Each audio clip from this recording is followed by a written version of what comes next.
Assalamualaikum warahmatullahi wabarakatuh. Salam sejahtera bagi kita semua. Yang kami hormati Bapak Menko Polhukam, ada Irjen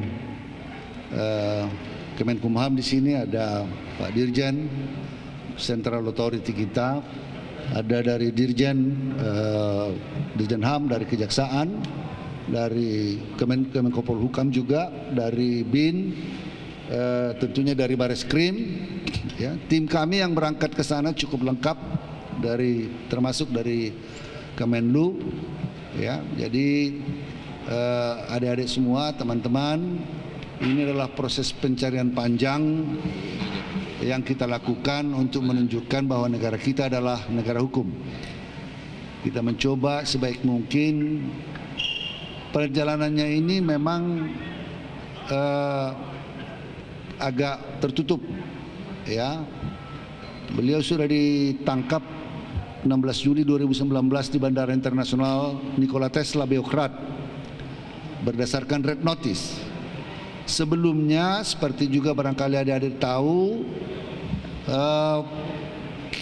setelah melarikan diri ke Singapura, kemudian lari ke Belanda, ya, kita sudah melakukan upaya-upaya hukum juga untuk meminta agar yang bersangkutan diekstradisi dari Belanda 2 kali ya.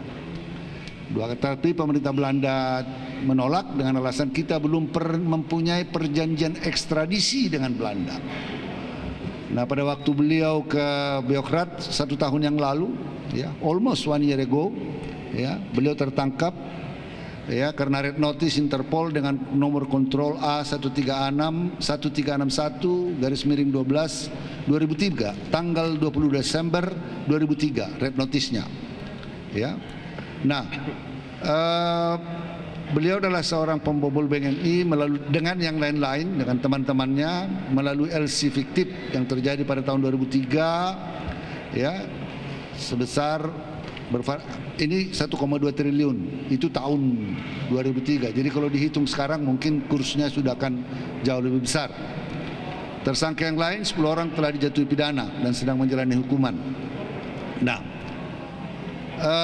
pasca tertangkapnya kita tulus merespons pemberitahuan setelah pemberitahuan dari pemerintah Serbia, Interpol Serbia, ya, Dirjen AHU, beliau, ya, tahun lalu langsung mengirimkan surat permintaan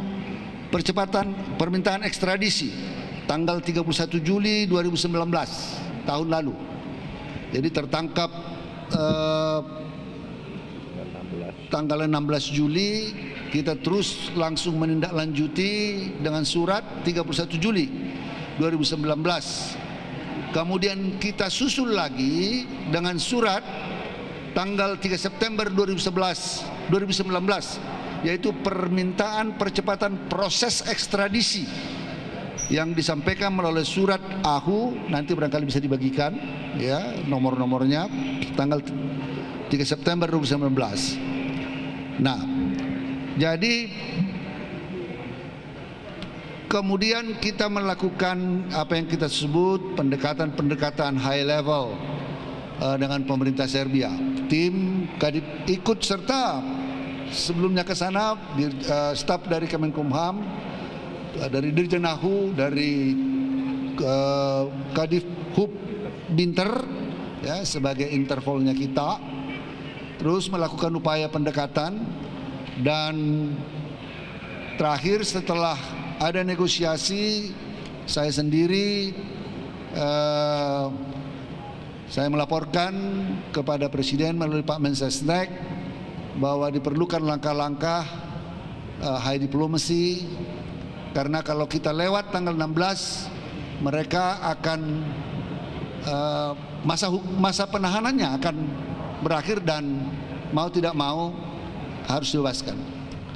Selama proses ini ada negara dari Eropa juga yang mencoba melakukan diplomasi untuk agar beliau tidak diekstradisi ke Indonesia.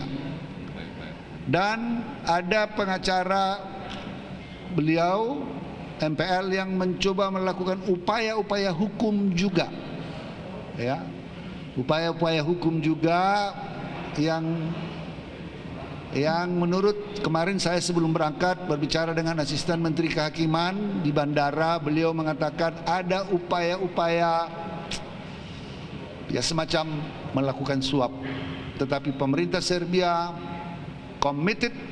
Ya, saya bertemu dengan Menteri Kehakiman yang diwakili oleh Wakil Menteri Kehakiman karena Menteri Kehakiman sedang cuti melahirkan. Saya bertemu dengan Menteri Luar Negerinya, Wakil Perdana Menteri, tetap komited, dan puncaknya pertemuan dengan Presiden Serbia. Saya menyampaikan titip salam Pak Presiden, beliau sangat menyambut hangat. Ya, beliau mengatakan persahabatan historik antara Indonesia dan Serbia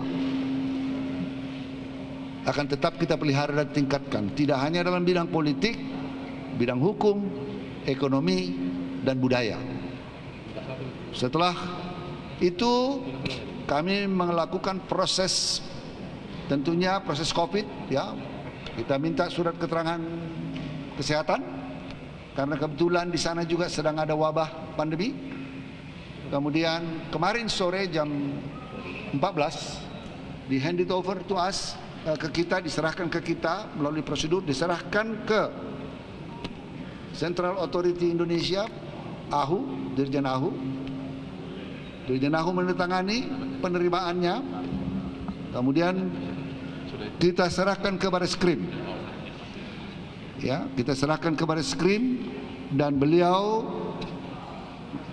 dibawa ke pesawat dalam keadaan tangan diborgol, dan di pesawat tetap diborgol untuk alasan keselamatan penerbangan. Jadi dia didampingi oleh Bareskrim Polri, diapit oleh Bareskrim Polri selama penerbangan berjalan lancar.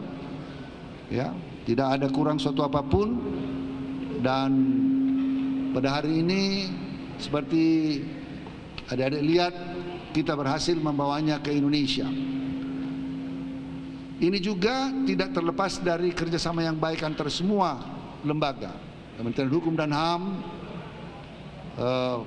tentunya Pak Menko Polhukam. Sebelum berangkat saya sudah melaporkan kepada Pak Menko sebelum berangkat. Saya sampaikan kepada Pak Menko, kita rahasiakan dulu, juga kepada Mensesnek dan KSP pada waktu itu kita rahasiakan sebelum betul-betul yang bersangkutan ada di tangan kita. Jadi ada Bareskrim, ada BIN, Kadiphub Binter, dari Kejaksaan, kita lengkap tim dari Kemlu, jadi kita adalah KBRI. Dan saya sebagai Menteri Hukum dan HAM mengucapkan terima kasih kepada Bapak Dubes Chandra Widya Yuda yang betul-betul bekerja dengan apik, baik, memuluskan upaya-upaya kita ini, upaya mengekstradisi Ibu MPL. Saya perlu sampaikan, walaupun kita tidak mempunyai perjanjian ekstradisi dengan, belum mempunyai perjanjian ekstradisi dengan Serbia, tapi dengan hubungan baik, dengan pendekatan-pendekatan diplomasi high level dalam bidang hukum dan persahabatan, akhirnya kita bisa membawa beliau kemari. Ya, dapat dengan sukses kita bawa kemari supaya dapat menjalani proses hukum sebagaimana mestinya. Tentunya nanti kami juga tidak lupa mengucapkan terima kasih kepada Garuda, juga kepada Beni, ya, yang ikut bekerja sama. Pak Dirut Garuda, thank you very much, yang ikut bersama dengan kita, dan juga dengan BNI-nya tentunya sebagai stakeholders utama. Melalui proses hukum ini nanti setelah penyidikan, tentunya kami dan penegak hukum lainnya bersama-sama akan melakukan aset recovery. Kalau ada harta, diperkirakan masih ada, dan menurut data kita ada harta-harta yang di negara lain, masuk Belanda. Jadi ini barangkali yang bisa saya sampaikan. Mudah-mudahan apa yang kita lakukan ini baik untuk bangsa. Saya katakan, you can run but you cannot hide. Ini barangkali yang mau kita, prinsip ini harus kita tegakkan terus. Terima kasih. Wallahul muwaffiq ila aqwamit thoriq. Wassalamualaikum warahmatullahi wabarakatuh. Pertanyaan 3 atau 4. Pak Menteri. Baik, mohon izin Bapak Menko Polhukam, Bapak Menteri Hukum dan HAM, pimpinan tinggi media, dan seluruh yang hadir dalam konferensi pers. Mohon izin kami dari Biro Humas Hukum dan Kerjasama untuk memandu sesi pertanyaan yang akan kita terima dari para rekan-rekan media, Bapak Menteri Hukum dan HAM. Baik, teman-teman rekan media semuanya, kami berharap pertanyaan yang diajukan adalah sebagaimana yang disampaikan oleh Bapak Menteri Hukum dan HAM, kita fokus pada sukses Menkumham ekstradisi Maria Pauline Lumowa, tersangka pembobol BNI 1,7 triliun dari Serbia ke Indonesia. Kami persilakan teman-teman pers, tetapi dengan catatan menyebut nama dan dari media mana dan langsung pada pertanyaan. Silakan. Kami mulai dari tengah kacamata. Silakan. Silakan, Mike.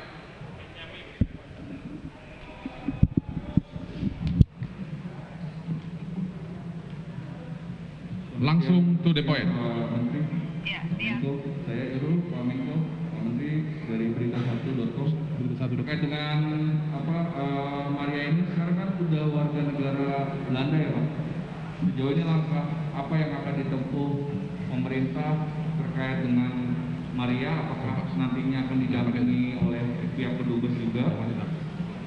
Terus terkait dengan penangkapan, ini kan Maria sendiri sudah ditahan di Serbia sejak setahun kalau tadi tidak salah dengar ya, setahun. Kenapa baru sebelum akhir masa penahanan dia baru bisa diekstradisi ke Indonesia? Mungkin terima kasih. Baik, siap Bapak. Satu aja ya.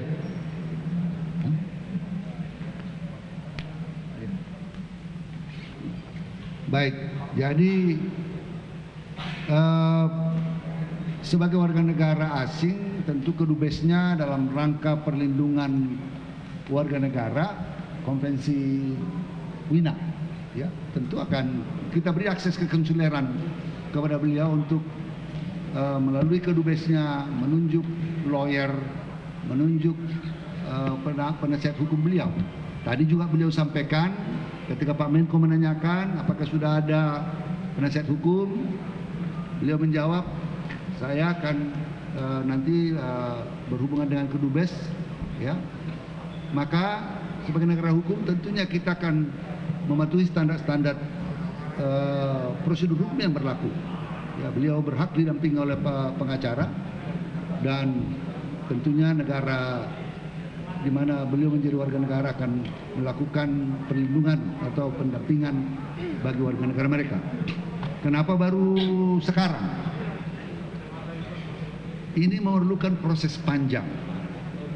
Saya katakan tadi karena dia warga negara, tentunya juga ada lobby-lobby, bukan hanya kita yang melobi.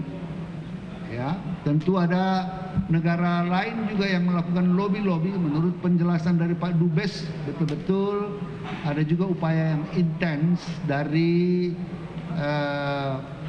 ya salah satu negara untuk melobi, ya, supaya yang bersangkutan tidak diekstradisi ke Indonesia. Tentunya Serbia juga adalah negara hukum. Mereka juga mempunyai proses ekstradisi, proses internal di Serbia melalui pemeriksaan pengadilan. Beliau juga didampingi pengacara di sana. Pengacara di sana terus melakukan upaya-upaya hukum. Ya, berkali-kali melakukan upaya hukum untuk mencegah ekstradisi tersebut. Jadi proses panjang ini tentunya harus kita penuhi, proses hukumnya harus kita penuhi. Dan setelah kita lihat bahwa masa penahanannya sudah mulai berakhir akhir Juli, maka mulai dari awal bulan yang lalu kita meningkatkan intensitas. Makanya ada surat kita meminta percepatan proses ekstradisi pada bulan Oktober. Bulan Oktober ya? Ya, bulan September. Kita minta proses percepatannya untuk dilakukan ekstradisi. Tentu tarik menarik dan tentu prosedur hukum harus kita lalui. Negosiasi sambil mereka pengacaranya terus melakukan upaya. Dan kita setelah mengetahui prosesnya tanggal 17 akan berakhir, kita meningkatkan intensitas lobby, intensitas pertemuan Dan kemarin puncaknya setelah kita melihat ada green light yang baik, mengapa saya sampaikan kepada Pak Menko, mengapa kami perlu?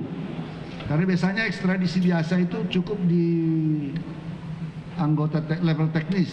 Mengapa? Karena untuk menunjukkan keseriusan kita, untuk menunjukkan high level bahwa kita committed. Ya. Saya lapor melalui Mensesnek waktu itu rapat dengan Pak Menko. Saya katakan mohon sampaikan mohon izin kepada Pak Presiden. Pak Presiden mengatakan silakan jemput dan konferensi pers nanti bersama dengan Pak Menko Polhukam. Ini untuk menunjukkan bahwa memang kita committed untuk tujuan penegakan hukum. Walaupun mungkin orang sudah banyak lupa, tetapi hukum adalah hukum. Jadi ini barangkali yang bisa saya sampaikan. Next. Terima kasih Bapak. Silakan rekan media dari ujung kanan. Silakan. Mike. Langsung to the point. Terima kasih Pak Menteri. Ada 2 pertanyaan. Saya Prisian dari Kompas TV. Tadi Pak Menteri menyampaikan akan ada. Silakan nama Mbak. Saya Prisian dari Kompas TV Pak. Christian. Terima kasih. Tadi Pak Menteri bilang akan menelusuri aset-aset yang masih tersisa dari tersangka. Mungkin itu dilakukan dengan Pak Menteri juga bisa konfirmasi bahwa tersangka sudah menjadi warga negara Belanda sejak tahun 1979. Apakah kemungkinan aset-asetnya sebagian besar berada di Belanda? Apakah akan ada kesuksesan diplomasi kembali yang bisa dilakukan oleh Menkumham untuk bisa mengambil kembali aset-aset yang seharusnya menjadi hak negara dengan negara Belanda kali ini yang Pak Menteri bisa konfirmasi kita belum punya kerjasama ya Pak. Itu satu. Kemudian yang kedua, Pak Menteri hari-hari ini ada setidaknya 2 kasus terkait dengan bank. Ada Bank Bali juga yang tersangka. Pak Menteri mungkin bisa sampaikan kepada publik bagi tersangka korupsi yang melakukan upaya pelarian luar biasa berbelas-belas tahun, apakah ada pemberatan hukuman? Mohon maaf Pak Pristi, cukup. Saya kira Bapak sudah cukup. Baik. Silakan Pak Baik. Menteri. Pertama dulu soal aset recovery. Tentu kita akan menempuh segala upaya hukum.